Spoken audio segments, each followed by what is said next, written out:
ना तकलीफ ना संघर्ष तो खाक मजा है जीने में। बड़े बड़े तूफान थम जाते हैं दोस्तों जब आग लगी हो सीने में।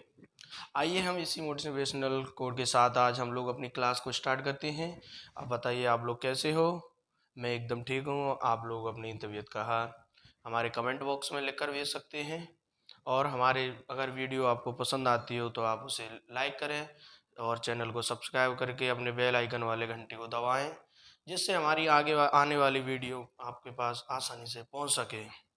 चलिए दोस्तों, आज हम लोग आज हम लोग अपने काव्य सौंदर्य को स्टार्ट करते हैं। जैसा कि हम लोगों ने लिख रखा है कि हमारा जो पहला टॉपिक है वो है काव्यगत सौंदर्य। काव्य होता क्या है। मेन दिक्कत ये होती है स्टूडेंट को कि काव्य है क्या। तो आज मैं आप लोगों को काव्य बताना चाहता हूँ कि काव्य के 3 अंग होते हैं। काव्य के कितने अंग होते हैं दोस्तों। तो 3 अंग होते हैं काव्य के, जिसमें पहला हो जाता है हमारा रस और दूसरा हो जाता है अलंकार और तीसरा हो जाता है छंद। इन तीनों का ही मिश्रण क्या कहलाता है। तो इन तीनों का मिश्रण ही क्या कहलाता है, काव्य कहलाता है। क्योंकि काव्य जो जो छंद होता है वो अपने अंदर काव्य को आच्छादित कर लेता है। क्या कर देता है दोस्तों। तो ये अपने अंदर किसी भी काव्य को आच्छादित करने का करता है। और आच्छादित का अर्थ हो जाता है हमारे यहाँ पे समाहित कर लेना। क्या क्या अर्थ हो जाता है दोस्तों, समाहित कर लेना। मतलब जो छंद होता है वो काव्य को अपने अंदर समाहित कर लेता है। जैसे कि कोई भी काव्य हो या तो चौपाई के रूप में होगा या दोहा के रूप में होगा या सोरठा के रूप में होगा या वीर छंद के रूप में होगा, जिनमें अलग अलग इनका लिखने का पैटर्न होता है। उसी प्रकार से अब आइए हम लोग देखते हैं अलंकार। अलंकार जो होता है ना वो काव्य की क्या करता है, शोभा बढ़ाने का कार्य करता है। शोभा बढ़ाने का कार्य करता है या इसको आभूषण पहनाने का कार्य करता है। क्या करता है दोस्तों, जो अलंकार है वो काव्य को आभूषण पहनाने का कार्य करता है, इसकी शोभा बढ़ाता है।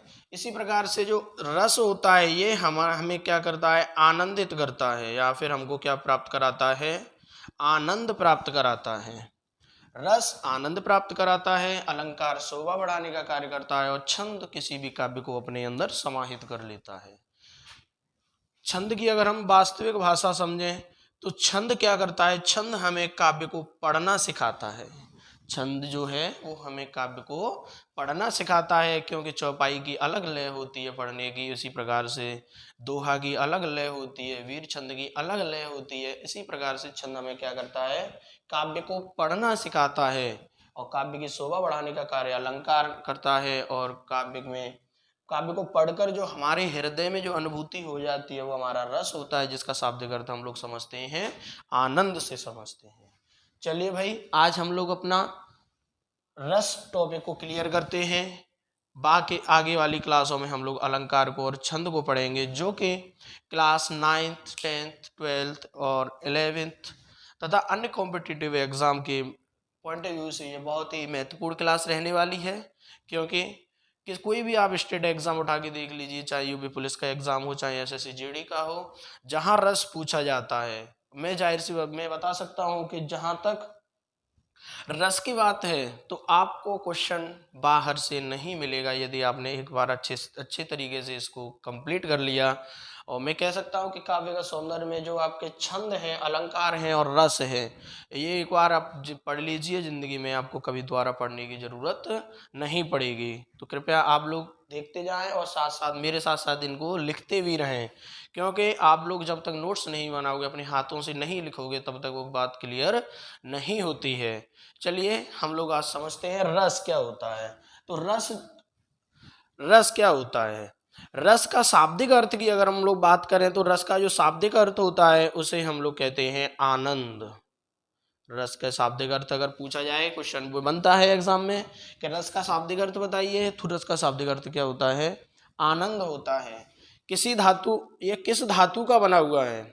तो जो रस है वो किस धातु का बना है, तो ये बना है दोस्तों स्र धातु का। किससे बना है, संस्कृत के स्र धातु से बना हुआ है, जिसका अर्थ हो जाता है बहते जाना।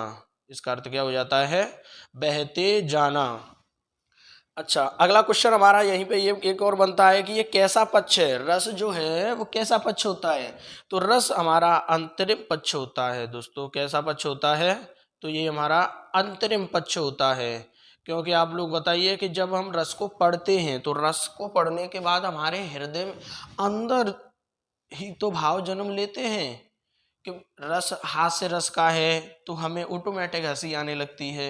यदि शोक का कोई रस है तो उसमें हम लोगों को क्या होता है कि दुख प्रकट होता है। इसी प्रकार से यदि कोई वीर रस है तो उसमें हमारे रोंगटे खड़े हो जाते हैं और हम लोग में ऑटोमेटिक एक अलग से उत्साह जागृत हो जाता है। तो रस हमारा कैसा पक्ष होता है? अंतरिम पक्ष होता है। प्रवर्तक, इस रस के प्रवर्तक कौन है? बात आती है हमारे कि रस के प्रवर्तक कौन है। तो रस के जो प्रवर्तक हैं वो हैं भरत मुनि जी। कौन है? भरत मुनि। तो रस के प्रवर्तक की अगर बात करी जाए तो कौन है भाई? तो रस के प्रवर्तक हैं भरत मुनि जी।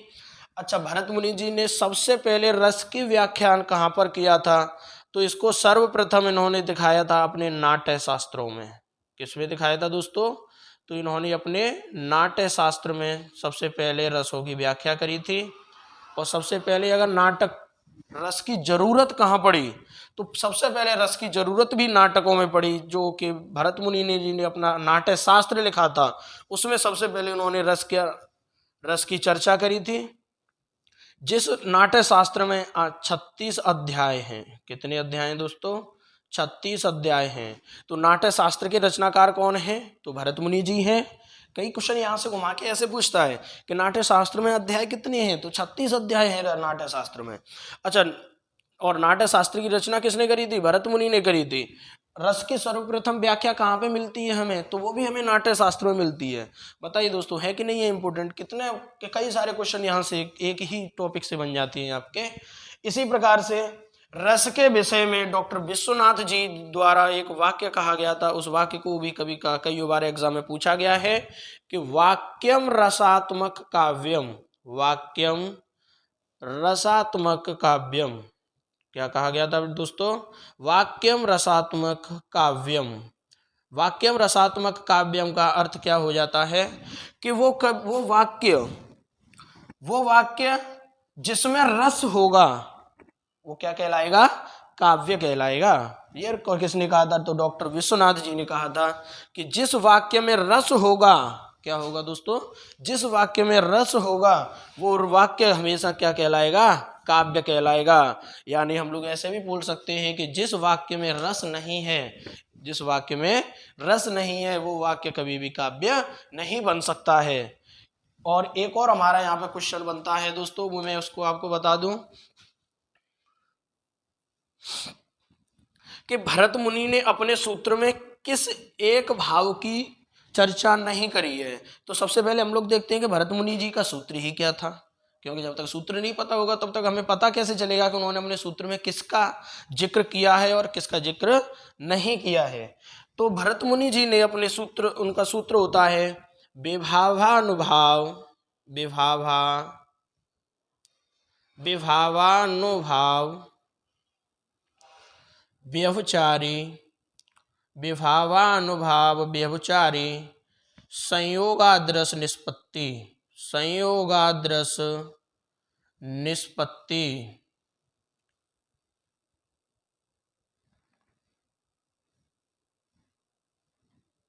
विभावानुभाव संयोगादृश निष्पत्ति। अर्थात हम लोग इसको देख सकते हैं कि विभावानुभाव क्या होता है यहाँ पे? विभाव, अनुभाव, अनुभाव। तो विभाव, अनुभाव और व्यभिचारी का अर्थ होता है संचारी भाव से। किससे होता है दोस्तों? संचारी भाव से होता है। और इन सभी के संयोग से, किससे? संयोग से किसकी निष्पत्ति होती है? तो रस की निष्पत्ति होती है। किससे निष्पत्ति होती है? विभाव, अनुभाव और संचारी भाव के संयोग से किसकी निष्पत्ति होती है? रस की निष्पत्ति होती है। तो हम लोग ऐसे भी बोल सकते हैं इसको कि विभाव, अनुभाव और संचारी भाव का संयोग के संयोग की परिपक्व अवस्था को हम लोग क्या कहते हैं? रस कहते हैं। ये किसने कहा था? तो भरत मुनि जी ने कहा था। तो भरत मुनि ने अपने सूत्र में किसकी चर्चा नहीं करी है? तो भरत मुनि ने अपने सूत्र में स्थायी भाव का कहीं भी जिक्र नहीं किया है। किसका जिक्र नहीं किया है दोस्तों? तो स्थाई भाव को कहीं भी नहीं बताया उन्होंने कि रस में स्थाई भाव भी होता है। अपने सूत्र में उन्होंने सिर्फ स्थाई भाव की चर्चा न करके विभाव, अनुभाव और संचारी भाव की ही चर्चा करी है। एक बार हम लोग अच्छे से दोबारा रिपीट कर लेते हैं।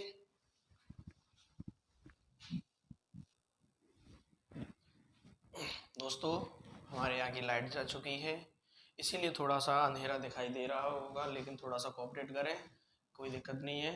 चलिए हम लोग इसको समझते हैं, एक बार अच्छे से दोबारा रिपीट करते हैं कि काव्यगत सौंदर्य बेटा होता क्या है। तो रस, रस हमें क्या कराता है? आनंद प्राप्त कराता है। अलंकार क्या करता है? हमें शोभा बढ़ा, उस काव्य की क्या बढ़ाता है? शोभा बढ़ाने का कार्य करता है या उसे आभूषण पहनाने का कार्य करता है। इसी प्रकार से छंद क्या करता है? तो छंद अपने आप में उसको आच्छादित कर लेता है, यानी उसे समाहित कर लेता है। और छंद ही हमें काव्य को पढ़ना सिखाता है कि काव्य को पढ़ा कैसे जाता है। रस, रस का शाब्दिक अर्थ होता है आनंद। किस धातु से बना है? तो स्र धातु से बना है, जिसका अर्थ हो जाता है बहते जाना। कैसा पक्ष होता है? तो ये अंतरिम पक्ष होता है। और प्रवर्तक इसके कौन है? तो भरत मुनि जी इसके प्रवर्तक हैं, जिन्होंने नाट्य शास्त्र में सबसे पहले रस की बात कही थी, जिसमें अध्याय कितने होते हैं बेटा? 36 अध्याय होते हैं। डॉक्टर विश्वनाथ जी ने कहा था वाक्यम रसात्मक काव्यम, अर्थात जिस वाक्य में रस होगा वही वाक्य काव्य कहलाएगा, अन्य कोई वाक्य काव्य नहीं कहलाएगा। भरत मुनि ने अपने सूत्र में किसकी व्याख्या नहीं करी है? तो देखो, विभावानुभाव व्यभिचारी संयोगादरस निष्पत्ति। विभाव, अनुभाव और संयोग, संचारी भाव के संयोग से किसकी निष्पत्ति होती है? तो रस की निष्पत्ति होती है। मतलब उन्होंने अपने स्थाई भाव का जिक्र कहीं भी अपने सूत्र में नहीं किया है। आइए दोस्तों, अब हम लोग पढ़ते हैं रस की परिभाषा क्या होती है। तो रस की परिभाषा होती है कि किसी भी काव्य को, किसको? किसी भी काव्य को पढ़कर, सुनकर या नाटक देखकर, या नाटक देखकर हृदय में जो आनंद की अनुभूति होती है, आनंद की अनुभूति होती है, वही तो रस कहलाता है। बताइए, समझ में आया कि नहीं आया? कि किसी भी काव्य को पढ़कर या सुनकर या किसी नाटक को देखकर जो हमारे हृदय में आनंद की अनुभूति होती है, वही तो काव्य रस कहलाता है। बताइए, आपको समझ में आया कि नहीं आया? अब हम लोग आगे चलते हैं और रस के आगे पार्ट पर समझते हैं कि रस के अंग कितने होते हैं, और आगे क्वेश्चनों को हम ध्यान से पढ़ेंगे। अब आगे हम लोग देखते हैं कि रस के अंग कितने होते हैं। तो रस के अंग कितने होते हैं दोस्तों? तो रस के अंग 4 बताए जाते हैं। चारों अंग जो होते हैं वो कौन कौन से होते हैं? तो नंबर 1 हमारा हो जाता है विभाव, और नंबर 2 पे जो हमारा आता है सेकंड होता है अनुभाव, और थर्ड जो होता है उसे हम लोग कहते हैं संचारी भाव,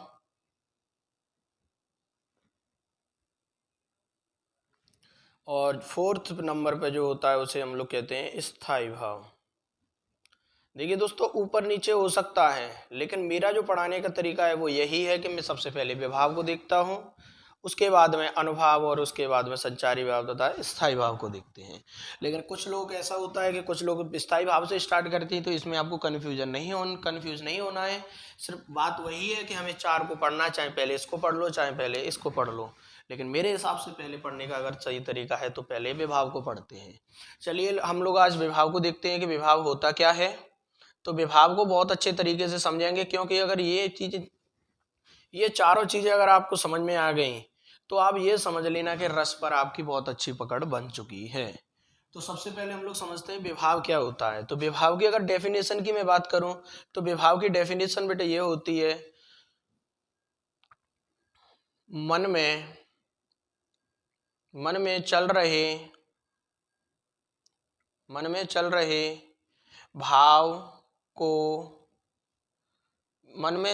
भाव को समाप्त करके जो नया भाव उत्पन्न होता है,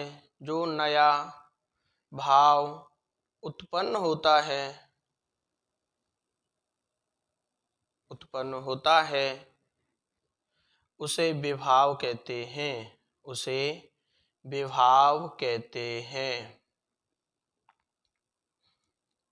आप लोगों को समझ में आ गया होगा कि विभाव किसे कहते हैं। तो मन में चल रहे भाव को समाप्त करके जो एक नया भाव उत्पन्न होता है उसे हम लोग क्या कहते हैं, विभाव कहते हैं। विभाव हमारा दो प्रकार से बट जाता है। नंबर एक में हमारा आ जाता है आलम्बन, और नंबर सेकंड इसमें आ जाता है उद्दीपन। क्या आ जाता है दोस्तों, उद्दीपन। आलम्बन क्या होता है, तो एक दूसरे को देखना। किसको देखना, एक दूसरे को देखना। एक दूसरे को देखना ही क्या कहलाता है दोस्तों, तो एक दूसरे को देखना ही आलम्बन कहलाता है। और एक दूसरे को देखकर किसी का उस पर बल देना, क्या देना, किसी, जैसे मैंने आपको देखा तो आपने क्या किया, उस पर अपना और बल दे दिया, वही क्या कहलाता है बेटा, उद्दीपन कहलाता है। जैसे अदाएं, जैसे क्या हुआ कि हमने आपको देखा और आप लोग क्या हो गए, शर्मा गए, तो शर्माना, ये सब क्या होता है, ये किसी चल रहे भाव पर और ज्यादा बल देना, यही तो कहलाता है उद्दीपन। आई बात समझ में। ठीक, अब हम लोग आलम्बन को और समझते हैं। तो आलम्बन हमारा फिर दो प्रकार से बट जाता है। नंबर एक में हो जाता है आश्रयगत आलम्बन, आश्रयगत आलम्बन, और नंबर से बी पॉइंट इसी में आ जाता है हमारा विषयागत आलम्बन। क्या हो जाता है दोस्तों, विषयागत आलम्बन। तो आलम्बन दो प्रकार का हो जाता है हमारा, आशयागत आलम्बन और विषयागत आलम्बन। तो आशयागत आलम्बन क्या होता है कि मेरे जिसके हृदय में भाव उत्पन्न होते हैं, जिसके हृदय में भाव उत्पन्न होते हैं वो कहलाता है आश्रयगत आलम्बन। और जिसे देखकर मन में भाव उत्पन्न होते हैं, जिसे देखकर मन में भाव उत्पन्न होते हैं वो क्या कहलाता है, विषयागत कहलाता है। क्योंकि जिसके मन में भाव उत्पन्न होंगे वो तो आश्रयगत हो गया। जिसके मन में भाव उत्पन्न हो तो वो तो आश्रयगत, लेकिन जिसे देखकर उत्पन्न हो, जिसे देखकर उत्पन्न हो, जिसे देखकर भाव उत्पन्न हो, भाव उत्पन्न हो, वो क्या कहलाता है, वो विषयागत आलम्बन कहलाता है। बताइए भाई, आप लोग कभी भूल पाओगे क्या इसको, नहीं भूल पाओगे मेरे हिसाब से। कि पहला विभाव, मन में चल रहे भाव को समाप्त करके जो एक नया भाव उत्पन्न हो जाता है उसी को हम लोग कहते हैं विभाव।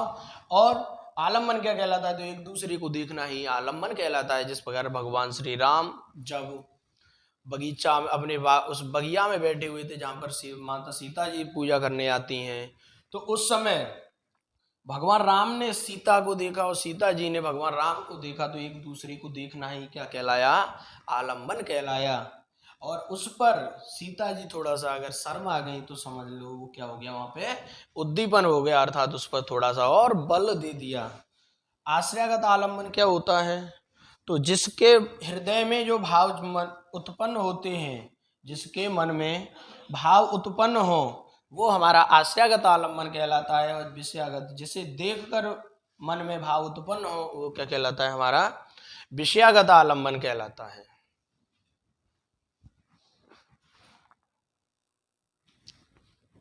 चलिए हम लोग दोबारा समझते हैं एक बार विभाव को, क्योंकि आज लाइट की बहुत बड़ी समस्या हो रही है, बार बार लाइट आ रही है जा रही है। लेकिन हम लोगों को इन सारी बाधाओं से दूर हटकर हमें अपना कार्य करना है, क्योंकि हमारी पढ़ाई में एक बिल्कुल भी रुकावट नहीं होनी चाहिए दोस्तों। क्योंकि जब तक हम लोग, क्योंकि हमारे माँ बाप का हमारे ऊपर बहुत बड़ा एहसान है कि वो लोग हमको पढ़ा रहे हैं। तो उनके माँ बापों की आंखों में बेटा एक बार झांक कर देखना भाइयों कि उनको आप लोगों से कितनी उम्मीदें लगी हुई हैं। यदि आप लोग पढ़ाई में मन न लगे तो आप लोगों के लिए कोई मोटिवेशनल लाइन नहीं बोलूँगा, मैं सिर्फ इतना ही बोलूँगा कि अपने माँ बाप को एक बार देख लेना और उनकी आंखों की उम्मीदों को देख लेना, पिताजी के पैरों के छालों को देख लेना, आपको ऑटोमेटिक पढ़ाई में मन लगना स्टार्ट हो जाएगा, यदि आप उनके अच्छे बच्चे हो तो। चलिए हम लोग समझते हैं कि विभाव क्या है। जैसे मैंने आपको एक बार बता दिया, चलिए हम लोग एक एग्जाम्पल से सीखते हैं, क्योंकि ज़िंदगी में आपको कभी भी दोबारा पढ़ने की ज़रूरत नहीं पड़ेगी विभाव को, अगर यदि आप लोगों ने एक बार अच्छे से तैयारी कर ली तो। देखिए भाई क्या होता है,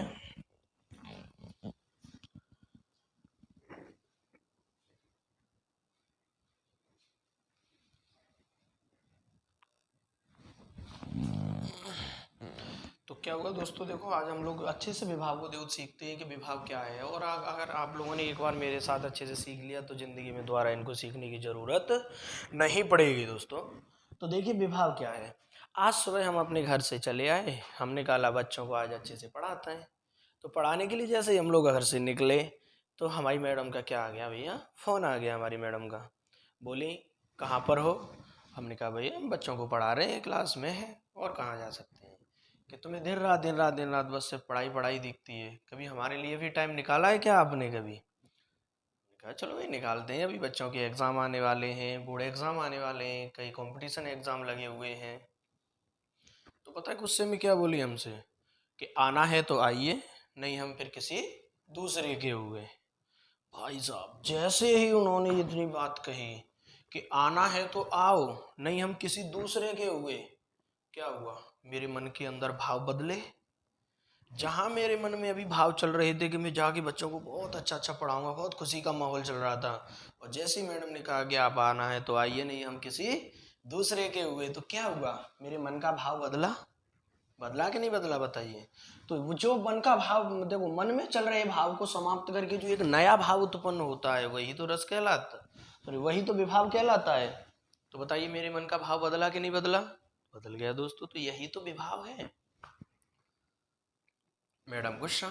अब हमने कहा चलिए अब हमको शॉपिंग कराने ले जाते हैं। जैसे ही हमने कहा कि हम आपको शॉपिंग कराने जाते हैं तो मैडम खुश, वो खुश तो हम भी खुश, और जैसे ही वो खुश हुई तो हम खुश हुए। क्या हुआ, मन का भाव बदला फिर। तो यही जो मन के भाव जो बदलते हैं यही तो कहलाता है विभाव।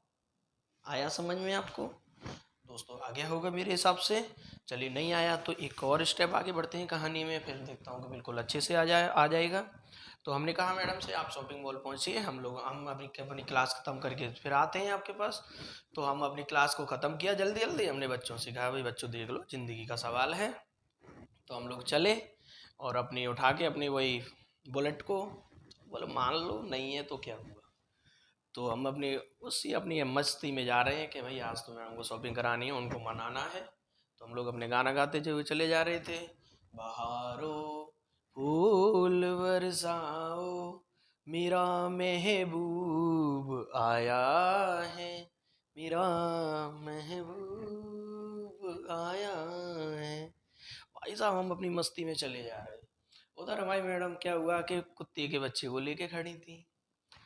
उसने मुझे देखा, मैंने उसे देखा, भाई साहब उसको लगा कि ये तो मेरा कोई भाई बंधु ही आ रहा है। वो उनकी गोद से उचट कर मेरी तरफ भागा, मैं उसकी तरफ चला। भाई साहब जैसे ही वो मेरे नज़दीक आया, गाड़ी तो कम चलाना आती थी, भाई साहब उसके ऊपर चढ़ गई और उसका क्रियाकर्म हो गया। जैसे ही उसका क्रियाकर्म हुआ तो हमारी मैडम फिर गुस्सा, और फिर गुस्सा मैडम हुई तो हम फिर दोबारा कांपने लगे।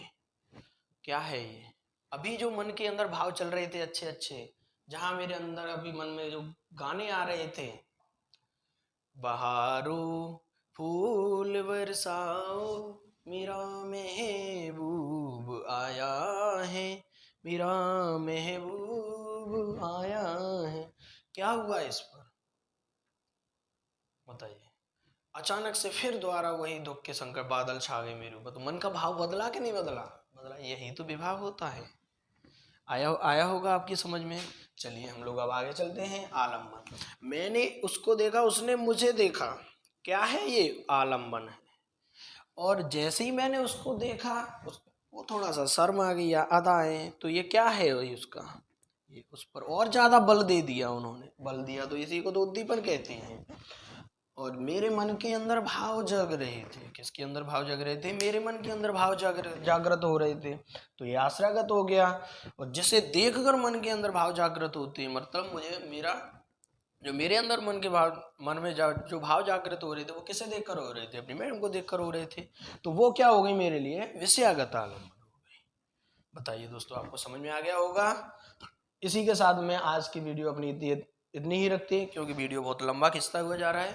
आगे अब अगला पार्ट में हम लोग देखेंगे कि अनुभाव क्या होता है बहुत ही अच्छे तरीके से। फिर उसके बाद में हमें संचारी भाव सीखना है, उसके बाद में हम लोग स्थायी भाव सीखेंगे, उसके बाद में आगे फिर रस चलेगा। मतलब ये बहुत बड़ा टॉपिक है, कोई छोटा मोटा टॉपिक तो नहीं है। और एक बार अगर आप लोगों ने शालीनता के साथ अच्छे से पढ़ लिया तो जाहिर सी बात है दोबारा आपको पढ़ने की ज़रूरत नहीं पड़ेगी। यदि आपको वीडियो अच्छी लगे, पसंद आए, तो कृपया चैनल को सब्सक्राइब करें, वीडियो को लाइक करें।